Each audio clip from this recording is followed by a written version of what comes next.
देवरा गेलै जे विदेश पियावा गेलै परदेश। देवरा गेलै जे विदेश पियावा गेलै परदेश। रोज फोन काके बोलै मीठा बोलिया ए साथी। रोज फोन काके बोले मीठा बोलिया ए साथी।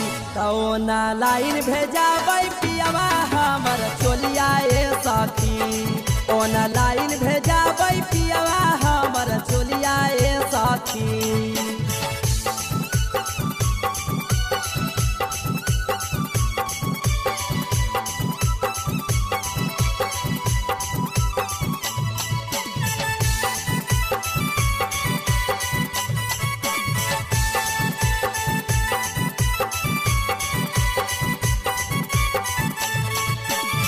पियावा से नीक हमरा कुछु ना सोहावे। रोज वीडियो कॉल करके बलमुआ तहरा सावे। पियावा से नीक हमरा कुछु ना सोहावे। रोज वीडियो कॉल करके बलमुआ तहरा सावे। देखे ले भेजबै नमूना खोलिया रे साथी। देखे ले भेजबै नमूना खोलिया रे साथी। तौना लाइन भेजबै पियावा हमर चोलिया रे साथी।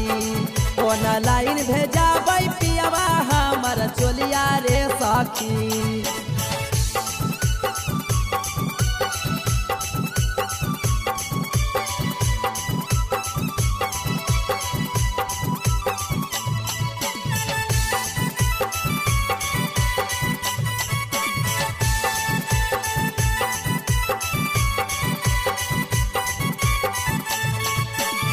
नैहरा के सोचल सपनवा ससुरा में पुरैला कर। जब जब कहनो साथी सब कुछ भेजैला कर। नैहरा के सोचल सपनवा ससुरा में पुरैला कर। जब जब कहनो साथी सब कुछ भेजैला कर। पेनी झमकैनो चरे टोलिया रे साथी। पेनी झमकैनो चरे टोलिया रे साथी। तौना लाइन भेजबै पियावा हमर चोलिया रे साथी। ओना लाइन भेजबै पियावा हमर चोलिया रे साथी।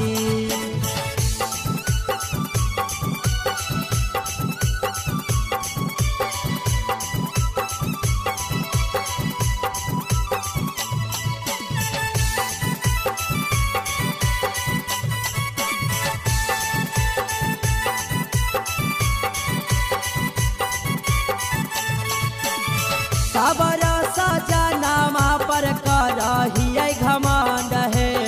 माने हमर बात सिंटू अंकज आनंद है। बड़ी खुश रखा हो ए सखी। खबर सजनामा पर करहियै घमंड है। माने हमर बात चंदन राहुल आनंद है। झुमका के झुमका दिल कोई बलिया रे साथी। झुमका के झुमका दिल कोई बलिया रे साथी। तौना लाइन भेजबै पियावा हमर चोलिया रे साथी। ओना लाइन भेजबै पियावा हमर चोलिया रे साथी।